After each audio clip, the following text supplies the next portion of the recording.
নমস্কার, আপনারা দেখছেন গ্লোব টিভি। সবার পাশে সবার সাথে গ্লোব নিউজ নিয়ে এখন আমি ত্রিপর্ণা রয়েছি আপনাদের সঙ্গে। এক নজরে দেখে নেব আজকের বিশেষ খবর। সিঙ্গুরে বৈজ্ঞানিক পদ্ধতিতে বিদ্যুৎ চুরি, ধৃত অভিযুক্তরা। বসিরহাটে এসআইআর আবহে বিতর্কিত পোস্টার ঘিরে চাঞ্চল্য। কুলটিতে রেজিস্ট্রেশনবিহীন টোটো চালকদের বিরুদ্ধে অভিযান। পরিযায়ী শ্রমিকের মৃত্যু, পরিবারের পাশে থাকার আশ্বাস কাজল শেখের। এসআইআর আতঙ্কে আত্মহত্যার চেষ্টা যুবকের। তৃণমূলের গোষ্ঠী কন্দলে উত্তপ্ত লাভপুর। শীতের শুরুতে খেজুর গাছের রস সংগ্রহে ব্যস্ত গাছিরা। দুর্গাপুরে বিদ্যুৎ সংযোগ বিচ্ছিন্ন করে এটিএম মেশিন ভাঙল দুষ্কৃতীরা। ফ্রেন্ডলি ম্যাচে খেলবেন লিওনেল মেসি। আবহাওয়ার পূর্বাভাস।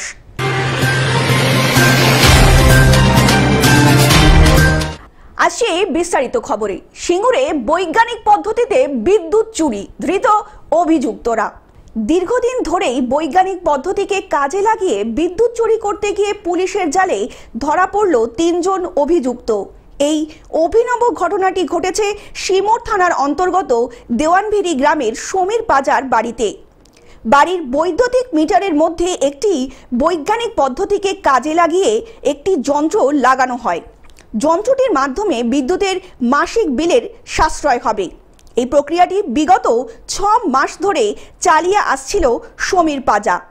বিদ্যুৎ দপ্তরের আধিকারিকদের সন্দেহের ভিত্তিতে একটি তদন্ত গঠিত হয়। তারপরেই ধরা পড়ল এই বিদ্যুৎ চুরির ঘটনায় অভিযুক্তরা। সেই অভিযোগের ভিত্তিতেই সিমুর থানায় ভারতীয় সংবিধানের ধারা 135(s) এর আন্ডার সেকশন 3D থানায় মামলা রুজু করা হয়েছে এবং তদন্তে নেমেছে পুলিশ। এবং প্রথমে অভিযুক্তের বাড়িতে হানা দেয় এবং অভিযুক্ত ব্যক্তিকে সাথে সাথে আটক করে পুলিশের তদন্ত বাহিনী। জানা যায় এই জালের সঙ্গে যুক্ত আরও 2 জন ব্যক্তি ছিলেন। তাদেরকেও আটক করে সিঙ্গুর থানা প্রাথমিক অনুসন্ধানের ভিত্তিতেই। পরবর্তীতে তদন্তের জন্য অভিযুক্তদের আদালতে পেশ করা হয়। চন্দননগর আদালতের বিচারক 3 অভিযুক্তকে 4 দিনের পুলিশি হেফাজতে পাঠান। বিদ্যুৎ দপ্তরের অনুসন্ধানের ভিত্তিতেই রিপোর্ট অনুযায়ী প্রায় 3 লক্ষ টাকার ঘটনা ঘটায় অভিযুক্ত ব্যক্তিরা বলে জানা গিয়েছে। বৃহস্পতিবার সিঙ্গুরের অতিরিক্ত পুলিশ সুপার কৃষ্ণানু রায় সাংবাদিক সম্মেলন করেন এবং এই সম্মেলনে উপস্থিত ছিলেন DSP headquarter Agnishwar Chakraborty, CI Prashanta Chakraborty এবং শহরসিংহ থানার প্রাপ্তর আধিকারিক সুদীপ্ত সাধুকা ও বিদ্যুৎ দপ্তরের অন্যান্য আধিকারিকেরা। যে ঘটনাটা ঘটেছিল, এটা আমরা যখন ওনাদের অভিযোগের ভিত্তিতে আমরা যখন সিঙ্গুর থানায় একটি কেস করি, কেসের তদন্ত যখন আমরা শুরু করি, তখন আমরা দেখতে পাই শুধু সমীর পাজা নয়, ওনার পেছনে আরো 2 জনের হাত রয়েছে, যার সঙ্গে ওরা একসাথে মিলে এই ধরনের মিটারে কারসাজি করে মিটারটা কম করার, মানে যাতে মিটার রিডিংটা কম আসে, এই কারবারটা করছিলেন। হুগলি থেকে কৌশিক ঘোষের রিপোর্ট, গ্লোব নিউজ। বসিরহাটে এসআইআর আবহে বিতর্কিত পোস্টার ঘিরে চাঞ্চল্য। শিয়ালদহ হাসনাবাদ শাখার বসিরহাট রেলওয়ে স্টেশনের 2 নম্বর প্ল্যাটফর্মে শনিবার সকাল থেকেই দেখা যায় একাধিক পোস্টার সাঁটা রয়েছে। অবৈধ অনুপ্রবেশকারী বাংলাদেশি রোহিঙ্গিয়া মুসলমান অবিলম্বে ভারত ছাড়ো। নিচের প্রচারে লেখা রয়েছে সনাতনী যোদ্ধা বসিরহাট জেলা। এই পোস্টার সকলের চোখে আসতেই চাঞ্চল্য ছড়িয়েছে গোটা রেল স্টেশন জুড়ে। মুহূর্তের মধ্যে তা ভাইরাল হয়ে যায় সোশ্যাল মিডিয়াতে। কে বা কারা এই পোস্টার লাগিয়েছে তা নিয়ে দ্বন্দ্বে রয়েছেন স্থানীয় বাসিন্দারাও। মাত্র ট্রেলার, এই যে কয়েকশো বাংলাদেশি গেছে ধরা পড়েছে, এটা শুধু ট্রেলার, কিন্তু এখানে এরকম হাজার হাজার লক্ষ লক্ষ মুসলমান বাংলাদেশি আছে, রোহিঙ্গা আছে, এবং শুধুমাত্র কলকাতা নয়, আশেপাশের সমস্ত জেলাগুলোতে পর্যন্ত এরা ঘাঁটি গেড়ে বসে আছে। তারা এখানে ভারতবর্ষে ঢুকে এখানকার মানুষের রুজি রুটি নষ্ট করছে, এখানকার খাদ্য বাসস্থানে ভাগ বসাচ্ছে। এদের ভারতবর্ষে থাকার কোনো অধিকার নেই।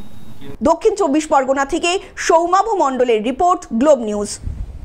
কুলটিতে রেজিস্ট্রেশনবিহীন টোটো চালকদের বিরুদ্ধে অভিযান।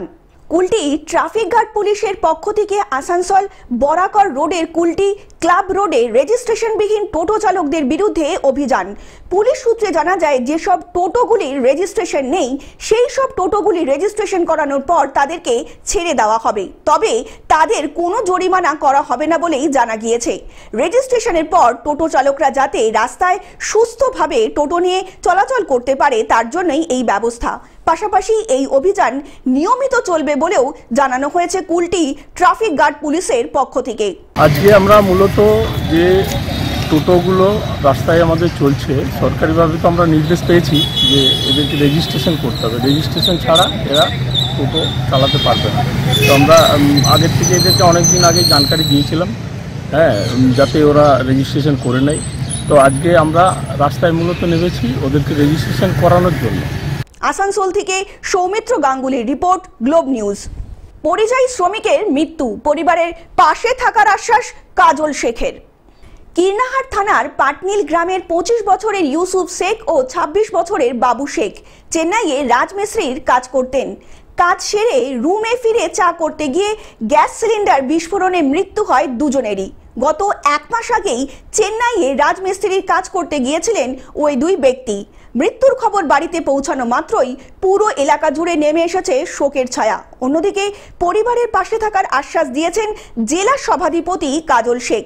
কাজল শেখ মৃত দুই পরিবারকে আর্থিকভাবে সাহায্যের জন্য হাত বাড়িয়ে দিয়েছেন।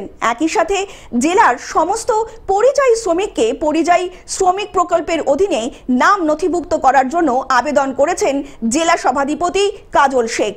একটাই আমার কামাই এলা, ওতেই সব আমি করি। দেখছেন তো ঘর বাড়ি কেমন অবস্থা হয়ে আছে।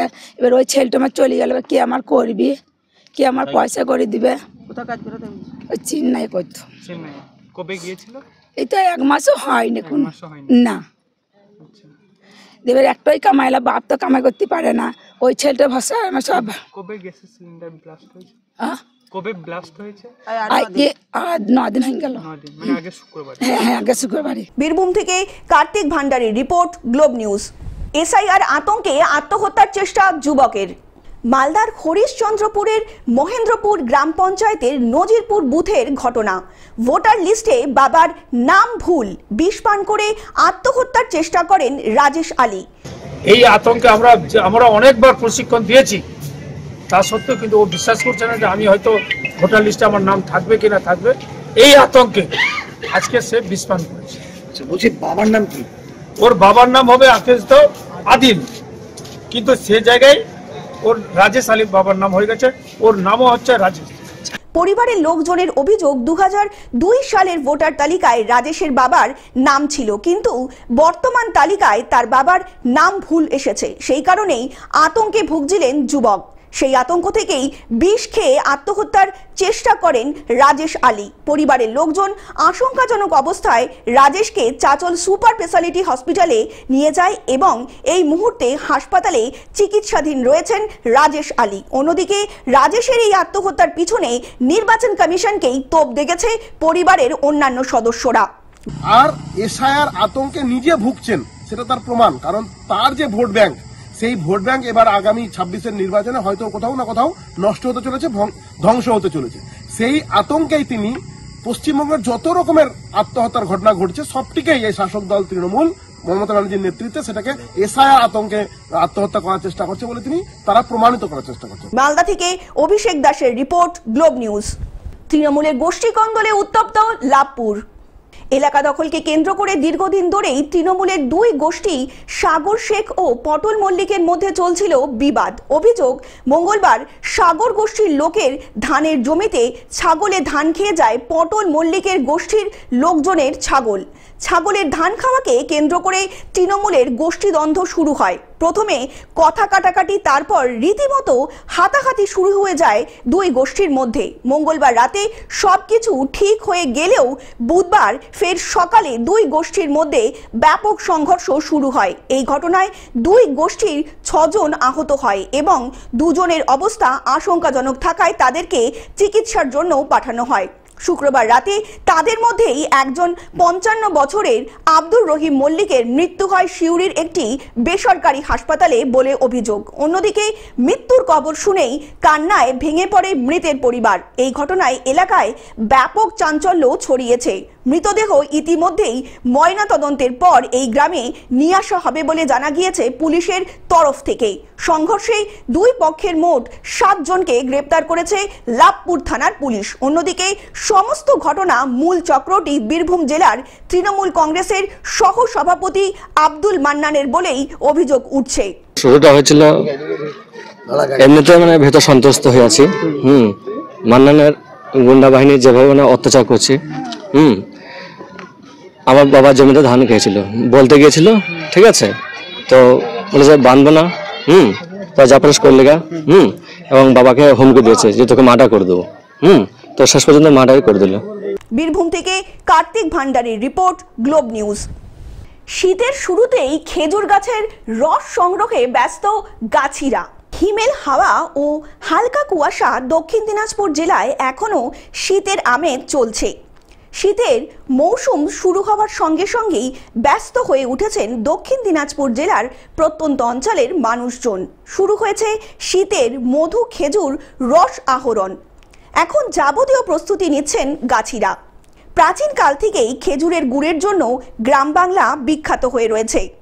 দিন বদলের সঙ্গে মানুষের জীবনযাত্রার অনেক কিছু বদলে গেলেও বদলায়নি খেজুরের রস সংগ্রহ এবং গুড় পাটলির তৈরির পদ্ধতি। দক্ষিণ দিনাজপুর থেকে জয়দীপ মৈত্রর রিপোর্ট, গ্লোব নিউজ। দুর্গাপুরে বিদ্যুৎ সংযোগ বিচ্ছিন্ন করে এটিএম মেশিন ভাঙল দুষ্কৃতীরা। বিদ্যুৎ সংযোগ বিচ্ছিন্ন করে দিয়ে এটিএম মেশিন ভেঙে ফেলল দুষ্কৃতীরা। শনিবার সাত সকালে টাকা তুলতে গিয়ে স্থানীয়রা এমনই এক দৃশ্য দেখে হতবাক হয়ে গেছেন। এটিএম মেশিন ভাঙা অবস্থায় পড়ে রয়েছে।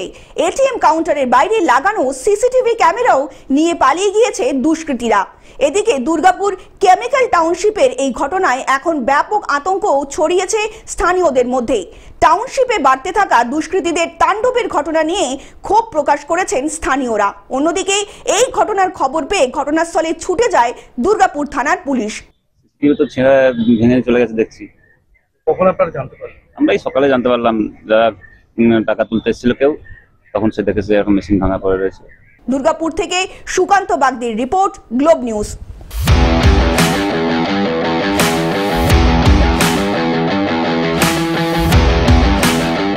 ফ্রেন্ডলি ম্যাচে খেলবেন লিওনেল মেসি। আগামী 14ই নভেম্বর অ্যাংলোর বিরুদ্ধে একটি ফ্রেন্ডলি ম্যাচ খেলবে আর্জেন্টিনা। সেই দলে ডাক পেয়েছেন লিওনেল মেসি, রদ্রিগো দা পল। আর্জেন্টিনার কোচ লিওনেল স্ক্যালোনি এই ফ্রেন্ডলি ম্যাচের জন্য 24 জনের একটি দল ইতিমধ্যেই ঘোষণা করেছেন। অন্যদিকে আর্জেন্টিনার গোলরক্ষক এমিলিয়ানোকে ফ্রেন্ডলি ম্যাচের জন্য ডাকা হয়নি। শনিবার MLS কাপ নিয়ে অফ কাপ খেলবে মেসির club inter Miami. Bureau report, Globe news.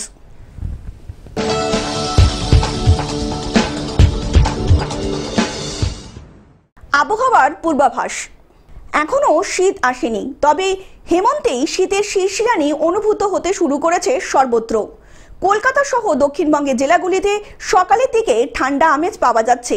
এরই মাঝে এক ধাক্কায় প্রায় 4 ডিগ্রি তাপমাত্রা কমার পূর্বাভাস দিল আলিপুর আবহাওয়া দপ্তর। সেই সঙ্গে উত্তরবঙ্গে রয়েছে কুয়াশারও সতর্কতা। হাওয়া অফিস জানিয়েছে রাজ্যের উত্তর এবং দক্ষিণের সব জেলাতেই আপাতত শুকনো আবহাওয়া থাকবে। কোথাও বৃষ্টির কোনো সম্ভাবনা নেই। দক্ষিণবঙ্গে 2-1 দিনের মধ্যেই 3 থেকে 4 ডিগ্রি তাপমাত্রা কমতে পারে এবং পরে তা অপরিবর্তিত থাকবে কয়েকদিনের জন্য। Bureau report, Globe news. Television ছাড়াও গ্লোব টিভি এখন সর্বত্র সমাজ মাধ্যমে উপলব্ধ। বিস্তারিত জানতে ফোন করুন আমাদের টোল ফ্রি নম্বর 1800891974 অথবা লগ ইন করুন আমাদের ওয়েবসাইট www.globetvindia.com এ। গ্লোব নিউজ এখন এ পর্যন্তই। দেখতে থাকুন গ্লোব টিভি, সবার পাশে সবার সাথে। নমস্কার।